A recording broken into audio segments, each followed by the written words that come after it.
नमस्कार, मैं आप सभी के साथ राजीव झा और आप देख रहे हैं सन एक्सप्रेस। और इस वक्त की बड़ी खबर या फिर कहें कि राज्य से है।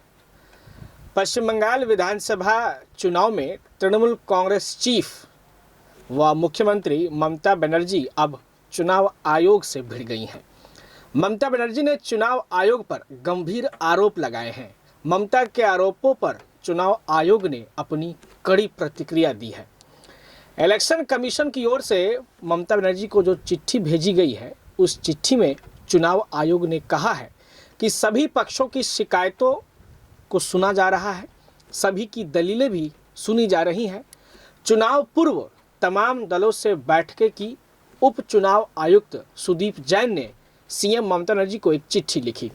चिट्ठी में कहा गया है कि आयोग इस बात को कतई पसंद नहीं करेगा किसी राजनीतिक दल से कथित निकटता को लेकर उसे सवालों के कटघरे में खड़ा किया जाए।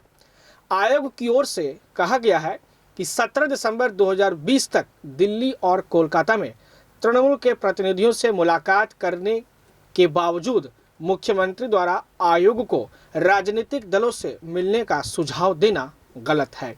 यह चुनाव आयोग के महत्व को घटाने की कोशिश होगी। आपको बता दें कि मुख्यमंत्री आखिर क्यों नाराज हैं सीएम चुनाव आयोग से। तृणमूल कांग्रेस चीफ ममता बनर्जी बार बार इलेक्शन कमीशन पर किसी खास दल के लिए आरोप लगा रही हैं। मंगलवार को ही उन्होंने एक रैली में कहा था कि अगर भाजपा चुनाव आयोग के कामकाज में दखल बंद नहीं करती हैं तो वह आयोग के बाहर धरना पर बैठेंगी। ममता बनर्जी ने बांकुड़ा के मेजिया में एक चुनावी जनसभा में कहा कि भाजपा उनकी हत्या की साजिश रच रही है, क्योंकि पूर्व मिदनापुर के नंदीग्राम में पिछले सप्ताह उनके घायल होने के बाद निर्वाचन आयोग ने उनके सुरक्षा निदेशक विवेक सहाय को हटा दिया था। आयोग भाजपा का राजनीतिक हथियार है, ऐसा आरोप मुख्यमंत्री ममता बनर्जी ने लगाया है। ममता बनर्जी ने गंभीर आरोप लगाते हुए कहा कि क्या आयोग भाजपा का राजनीतिक हथियार बनकर रह गया है? क्या अमित शाह निर्वाचन आयोग को चला रहे हैं? आयोग की स्वतंत्रता कहां गई? ममता बनर्जी ने सुरक्षा निदेशक विवेक सहाय को अमित शाह के निर्देश पर हटाने का भी आरोप लगाया है। विवाद की जड़ कुछ इस प्रकार है कि नंदीग्राम में एक हादसे में मुख्यमंत्री ममता बनर्जी के घायल होने के बाद चुनाव आयोग ने ममता बनर्जी के सुरक्षा निदेशक विवेक सहाय और पूर्व मेदिनीपुर के एसपी प्रवीण प्रकाश को निलंबित कर दिया है। चुनाव आयोग ममता पर हमले की बात से भी इनकार कर चुका है।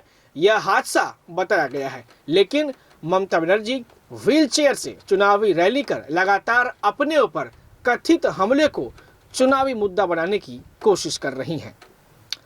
अब देखना यह है चुनाव आयोग और मुख्यमंत्री ममता बनर्जी के बीच चल रहे इस खींचातान का स्थायी समाधान कब निकल कर आता है। हम दोनों इस पर लगातार नज़र बनाए रखेंगे, लेकिन आप देखते रहिए सन एक्सप्रेस। धन्यवाद।